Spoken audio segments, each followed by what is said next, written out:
এই মেয়েটা আমার ছোটবেলার স্কুল ফ্রেন্ড। অনেকেই হয়তো ওকে চিনো কারণ ওর শাড়ির একটা পেজ আছে। চাইলেই কিন্তু ও আমাকে বলতে পারতো যে তোর পেজের এই বোরকাগুলো আমাকে গিফট কর। আবার আমিও চাইলে কিন্তু ওকে বলতে পারি যে তোর পেজের শাড়িগুলো আমাকে গিফট কর। কিন্তু আমরা একজন একজনের কাছ থেকে কিছু নিলে সেটা গিফট হিসেবে খুব কমই নিই। বেশিরভাগ সময়ই আমরা টাকা দিয়ে একজন একজনের কাছ থেকে কিনে নেই। টাকা না নিতে চাইলেও জোর করে দিয়ে দেই। আমি মনে করি বন্ধুত্ব বন্ধুত্বের জায়গায়, বিজনেস বিজনেসের জায়গায়। কেউ যখন একটা বিজনেস ওপেন করে, দেখবেন পরিচিত বন্ধু বান্ধব কিংবা আত্মীয় স্বজন বলবে কী রে তোর পেজে এটা আছে ওইটা আছে, চাইলে তো আমাকে দিতে পারোস। এটা কিন্তু কখনো করবেন না। একটা ছেলের পক্ষে বিজনেস দাঁড় করানো সহজ হতে পারে, বাট একটা মেয়ের জন্য অনেক কঠিন।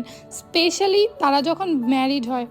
একটা মেয়ে অনলাইনে বিজনেস করতেছে তার মানে এটা না যে সে গরিব, পারিবারিকভাবে অসচ্ছল, বরং এর মানে এটা যে অন্যরা যেভাবে বসে খায়, স্বামী, বয়ফ্রেন্ড কিংবা বাবার উপরে ডিপেন্ড না করে নিজের যোগ্যতায় তারা কিছু করার চেষ্টা করতেছে।